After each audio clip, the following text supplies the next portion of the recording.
এই প্রশ্নটা করেছে একজন ছাত্রী অপর্ণা, ও দর্শকদের মাঝেই আছে। ওর প্রশ্ন হলো, শুক্রবারকে কেন এত বেশি গুরুত্ব দেয়া হয়েছে? বোন, আপনি প্রশ্ন করলেন যে শুক্রবারকে কেন এত বেশি গুরুত্ব দেওয়া হয়েছে।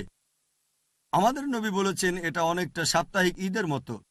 সাপ্তাহিক ঈদের দিন খ্রিস্টানদের যেমন আছে প্রতি রবিবার, ইহুদিদের হচ্ছে শনিবার, মুসলিমদেরটা একটু আলাদা হওয়া উচিত। সেজন্য নবী বেছে নিয়েছেন শুক্রবার। আর অনেক সহিহ হাদিসে শুক্রবারের গুরুত্বের কথা বলা হয়েছে। একটা হাদিসে বলা হয়েছে নূহ নবীর নৌকা সেই প্লাবন শেষ হলে মাটির উপর নেমে এসেছিল, সেটা শুক্রবারে। এরকম বেশ কিছু। তবে ইসলাম ধর্মের দিক থেকে এটা সাপ্তাহিক গুরুত্বপূর্ণ দিন।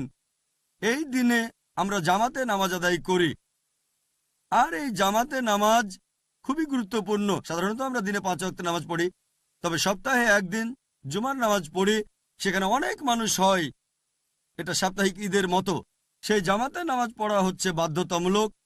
আর সেই জুমার নামাজের সময় যেরকম আজকে দুপুরেও পড়েছি, সেখানে ইমাম সাহেব খুতবা দেন, তিনি বক্তৃতা দেন, নির্দেশনা দেন, সাপ্তাহিক নির্দেশনা মুসলিমদের উদ্দেশ্যে যে কি করা উচিত। হয়তো কথা বলবেন স্থানীয় বিষয় নিয়ে, বিভিন্ন গুরুত্বপূর্ণ বিষয়ে কথা বলবেন, আর দিন প্রচার করবেন। তাহলে শুক্রবার হচ্ছে এক ধরনের সাপ্তাহিক ঈদ, আর মুসলিমদের জন্য সপ্তাহের গুরুত্বপূর্ণ দিন। আশা করি উত্তরটা পেয়েছেন।